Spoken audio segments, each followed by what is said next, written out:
পৃথিবী সৃষ্টির ইতিহাস অত্যন্ত বিস্ময়কর। বিজ্ঞানীরা মনে করেন আজ থেকে প্রায় 4.54 বিলিয়ন 454 কোটি বছর আগে এক দীর্ঘ প্রক্রিয়ার মাধ্যমে আমাদের এই পৃথিবীর জন্ম হয়েছিল। পৃথিবীর সৃষ্টির প্রধান ধাপগুলো সহজভাবে আলোচনা করা হল। সৌর নীহারিকা ও সূর্যের জন্ম। মহাবিশ্বের একটি বিশাল গ্যাস ও ধূলিকণার মেঘ, যাকে সৌর নীহারিকা বলা হয়, থেকে সৌরজগতের সৃষ্টি শুরু হয়। মহাকর্ষ বলের প্রভাবে এই মেঘ সংকুচিত হতে শুরু করে এবং এর কেন্দ্রে প্রচণ্ড তাপ ও চাপের সৃষ্টি হয়। এই কেন্দ্র থেকেই আমাদের সূর্যের জন্ম হয়। 2. গ্রহাণুদের সংঘর্ষ ও পৃথিবীর ভ্রূণ। সূর্য সৃষ্টি হওয়ার পর এর চারপাশে অবশিষ্ট ধূলিকণা এবং গ্যাস ঘুরতে থাকে। মহাকর্ষের টানে এই ক্ষুদ্র কণাগুলো একে অপরের সাথে ধাক্কা খেয়ে ছোট ছোট শিলা বা গ্রহাণুতে পরিণত হয়।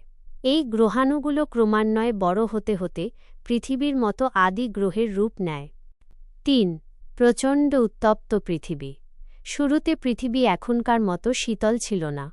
এটি ছিল মূলত ফুটন্ত লাভা বা গলিত পাথরের একটি অগ্নিকুণ্ড।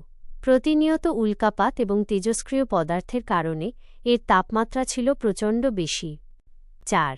থিয়া-র সাথে সংঘর্ষ ও চাঁদের সৃষ্টি। পৃথিবী যখন তার বর্তমান আকারের কাছাকাছি পৌঁছায়, তখন থিয়া নামক মঙ্গলের সমান বড় একটি আদি গ্রহের সাথে পৃথিবীর ভয়াবহ সংঘর্ষ হয়। এই সংঘর্ষের ফলে পৃথিবীর একটি অংশ বিচ্ছিন্ন হয়ে মহাকাশে ছড়িয়ে পড়ে এবং পরে তা জমাট বেঁধে চাঁদ তৈরি হয়। 5. শীতল হওয়া ও বায়ুমণ্ডল গঠন। ধীরে ধীরে পৃথিবী ঠান্ডা হতে শুরু করে এবং এর বাইরের স্তর জমাট বেঁধে শক্ত ভূত্বক ক্রাস্ট তৈরি হয়। আগ্নেয়গিরির অগ্ন্যুৎপাতের ফলে নির্গত গ্যাস থেকে পৃথিবীর প্রাথমিক বায়ুমণ্ডল সৃষ্টি হয়। 6. মহাসাগর ও প্রাণের সঞ্চার। পৃথিবী আরও ঠান্ডা হলে বায়ুমণ্ডলের জলীয় বাষ্প ঘনীভূত হয়ে বৃষ্টি হিসেবে ঝরতে থাকে। কয়েক কোটি বছর ধরে চলা এই বৃষ্টির ফলে পৃথিবীর নিচু জায়গাগুলো পূর্ণ হয়ে মহাসাগর তৈরি হয়। প্রায় 3.5 থেকে 3.8 বিলিয়ন বছর আগে এই সমুদ্রের জলেই প্রথম এককোষী প্রাণের বিকাশ ঘটে। পৃথিবী সৃষ্টির এই যাত্রা ধূলিকণা থেকে শুরু হয়ে আজকের এই সবুজ গ্রহে রূপ নিয়েছে।